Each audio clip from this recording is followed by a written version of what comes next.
चोर नंद किशोर, बांधी जिसने प्रीत की डोर। जय श्री राधे श्याम दर्शकों, मैं ज्योति शर्मा स्वागत अभिनंदन करती हूँ आप सभी का हमारे बेहद विशेष कार्यक्रम श्री कृष्ण जन्माष्टमी में।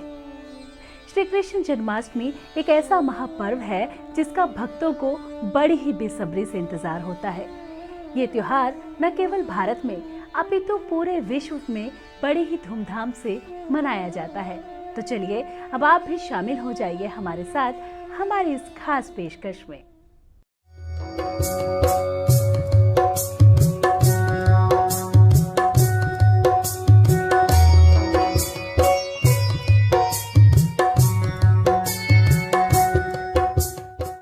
भाद्रपद माह की कृष्ण अष्टमी को श्री कृष्ण जन्माष्टमी कहते हैं, क्योंकि इस दिन रोहिणी नक्षत्र में भगवान श्री कृष्ण का जन्म हुआ था।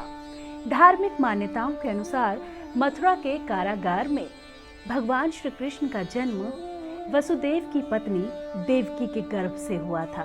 तो चलिए आज जन्माष्टमी के इस महापर्व पर जानते हैं भगवान श्री कृष्ण की जन्म कथा के बारे में। द्वापर युग में भोजवंशी राजा उग्रसेन मथुरा के राजा थे। उनके पुत्र कंस ने उन्हें गद्दी से उतारकर कारागार में बंद कर दिया और खुद मथुरा का राजा बन गया। कंस की एक बहन जिसका नाम देवकी था और उसका विवाह वासुदेव नामक यदुवंशी से हुआ था।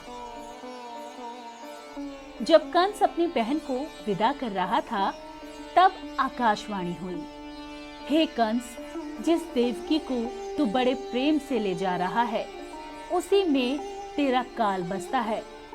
इसी के गर्भ से उत्पन्न 8वां बालक तेरा वध करेगा।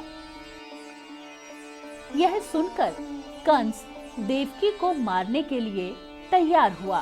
तब वासुदेव ने कंस से विनय पूर्वक कहा, इसके गर्भ से जो भी संतान होगी उसे मैं तुम्हारे सामने ला दूंगा। बहन को मारने से क्या लाभ है? कंस ने वसुदेव की बात मान ली, क्योंकि उसे अपने मित्र वसुदेव के वादे पर विश्वास था और मथुरा वापस चला गया। उसने वसुदेव और देवकी को कारागृह में डाल दिया। वसुदेव और देवकी को कंस ने आकाशवाणी होने के बाद कारागार में बंद कर दिया, जिसके बाद एक के बाद एक उनकी 7 संतानें हुई और कंस ने 7 संतानों को मार डाला। लेकिन इस बार जन्म होने वाला था भगवान विष्णु के अवतार भगवान श्री कृष्ण का। जब भगवान श्री कृष्ण का जन्म होने वाला था तब कंस ने कारागार में कड़े पहरे बिठा दिए। लेकिन कहते हैं ना कि जिसे आना होता है वो आ ही जाते हैं, और ये तो साक्षात विष्णु के अवतार आने वाले थे।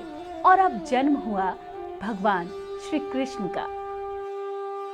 जिस कोठरी में देवकी वसुदेव कैद थे उसमें अचानक प्रकाश हुआ और उनके सामने शंख, चक्र, गदा, पद्म धारण किए हुए चतुर्भुज भगवान प्रकट हुए। वसुदेव और देवकी दोनों भगवान के चरणों में गिर पड़े। तब भगवान ने उनसे कहा, तुम मुझे इसी समय अपने मित्र नंद जी के घर वृंदावन छोड़ आना और उनके यहाँ जो कन्या जन्मी है उसे लाकर कंस के हवाले कर दो। इस समय वातावरण अनुकूल नहीं है, फिर भी तुम चिंता ना करो। जागते हुए पहरेदार सो जाएंगे, कारागृह के फाटक अपने आप खुल जाएंगे।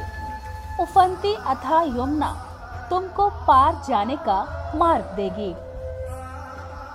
जिसके बाद भगवान विष्णु ने भगवान श्री कृष्ण का बाल रूप ले लिया। बाल रूप कृष्ण को लेकर उसी समय वसुदेव सूप में रखकर कारागृह से निकल पड़े और यमुना को पार कर नंद जी के घर पहुँचे। वहाँ उन्होंने नवजात शिशु को यशोदा के साथ सुला दिया और कन्या को लेकर मथुरा आ गए। कारागृह के फाटक पूर्ववत बंद हो गए। अब कंस को सूचना मिली कि वसुदेव देवकी की संतान का जन्म हो गया है। जैसे ही कंस को बच्चे के जन्म की सूचना मिली, उसने बंदी गृह में जाकर देवकी के हाथ से नवजात कन्या को छीनकर पृथ्वी पर पटक देना चाहा, परंतु वह कन्या आकाश में उड़ गई और देवी माँ का रूप धारण कर लिया और कहा, अरे मूर्ख, मुझे मारने से क्या होगा? तुझे मारने वाला तो वृंदावन में जा पहुंचा है। वह जल्द ही तुझे तेरे पापों का दंड देगा। जिसके बाद भगवान श्री कृष्ण का लालन पालन नंद जी और यशोदा मैया के घर हुआ। तो दर्शकों, आपने जाना कि कैसे भगवान श्री कृष्ण ने अपने जन्म के समय लीला रची और उनका जन्म हुआ। इसके बाद भी भगवान श्री कृष्ण ने कई लीलाएं रची, चाहे वो कंस का वध करना हो, पूतना को मारना हो, कालिया नाग पर नृत्य करना हो, गोवर्धन पर्वत को अपनी कनिका उंगली से उठाना हो। भगवान श्री कृष्ण ने कई लीलाओं को रचकर ये साबित कर दिया कि वो कोई साधारण नहीं बल्कि भगवान विष्णु के अवतार हैं। तो चलिए दर्शकों, अब बात करते हैं कि क्या है श्री कृष्ण जन्माष्टमी का शुभ मुहूर्त। सनातन धर्म में कृष्ण जन्माष्टमी का बहुत अधिक महत्व होता है। श्री कृष्ण जन्माष्टमी का उत्सव बड़े ही धूमधाम से मनाया जाता है। इस दिन श्री कृष्ण के बाल रूप में लड्डू गोपाल की पूजा अर्चना की जाती है। चलिए अब जानते हैं श्री कृष्ण जन्माष्टमी का शुभ मुहूर्त व शुभ समय। मुहूर्त: अष्टमी तिथि प्रारंभ 29 अगस्त दिन रविवार को रात 11:25 से। अष्टमी तिथि समाप्त 30 अगस्त दिन सोमवार को देर रात 1:59 पर। जब भी किसी त्योहार की बात आती है तो उसमें पूजा विधि का बेहद विशेष महत्व होता है। तो चलिए अब जानते हैं कि कैसे श्री कृष्ण जन्माष्टमी के दिन भगवान श्री कृष्ण की पूजा अर्चना की जाए। व्रत की पूजा विधि: सुबह जल्दी उठकर स्नान आदि से निवृत्त हो जाएं। घर के मंदिर में साफ सफाई करें। घर के मंदिर में दीप प्रज्वलित करें। सभी देवी देवताओं का जलाभिषेक करें। इस दिन भगवान श्री कृष्ण के बाल रूप यानी लड्डू गोपाल की पूजा की जाती है। लड्डू गोपाल का जलाभिषेक करें। इस दिन लड्डू गोपाल को झूले में बिठाएं और झूला झुलाएं। अपनी इच्छा अनुसार लड्डू गोपाल को भोग लगाएं। इस बात का ध्यान रखें कि भगवान को सिर्फ सात्विक चीजों का भोग लगाया जाता है। लड्डू गोपाल की सेवा पुत्र की तरह करें। इस दिन रात्रि पूजा का महत्व होता है क्योंकि भगवान श्री कृष्ण का जन्म रात में हुआ था। रात्रि में भगवान श्री कृष्ण की विशेष पूजा अर्चना करें। लड्डू गोपाल को मिश्री मेवे का भोग लगाएं। लड्डू गोपाल की आरती करें। इस दिन अधिक से अधिक लड्डू गोपाल का ध्यान रखें।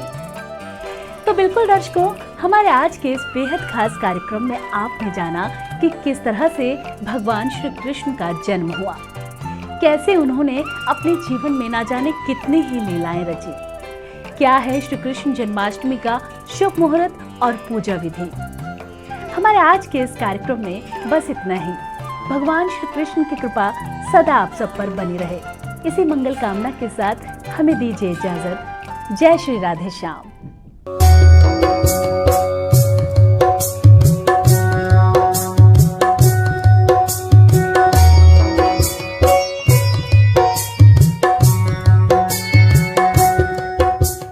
आप हमारे संत वाणी चैनल को सब्सक्राइब करें, वीडियो को लाइक करें, शेयर करें और हाँ, बेल आइकन पर क्लिक करना बिल्कुल ना भूलें ताकि हमारी किसी भी वीडियो की सूचना सबसे पहले आपको मिले।